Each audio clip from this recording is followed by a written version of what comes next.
no motherfucking fuck he pick you up from to tell this bold face ass, dumb ass, motherfucker, stupid ass lie.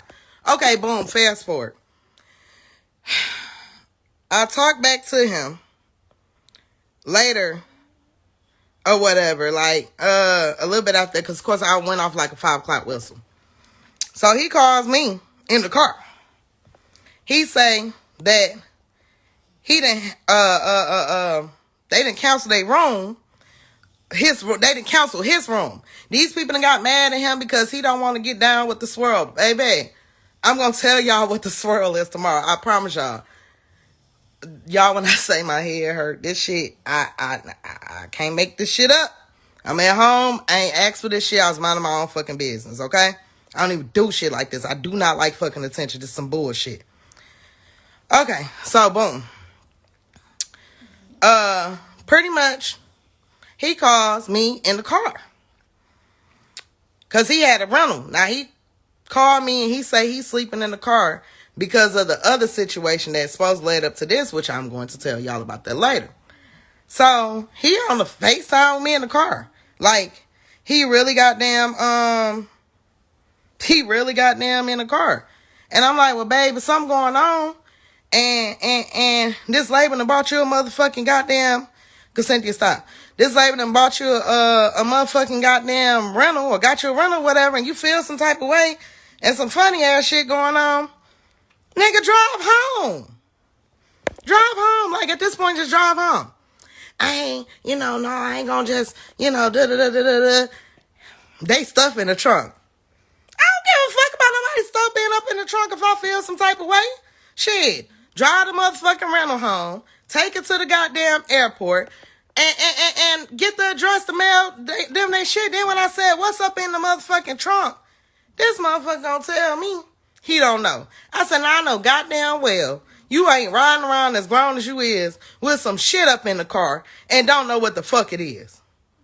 Like, come on, man. Like, that don't even make any sense.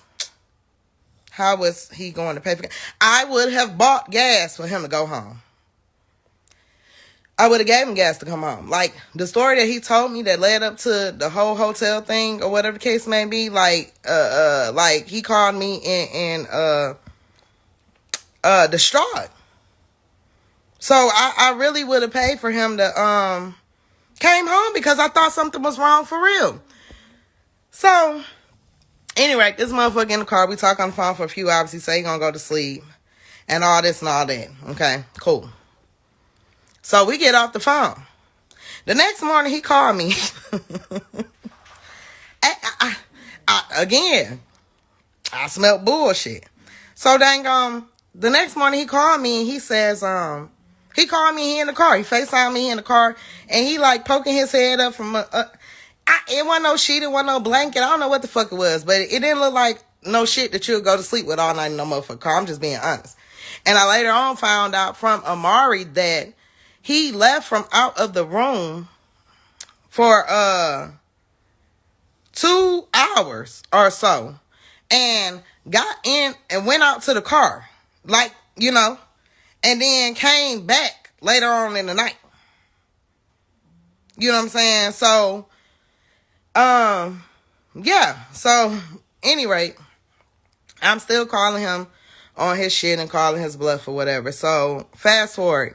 Next day, what happened the next day?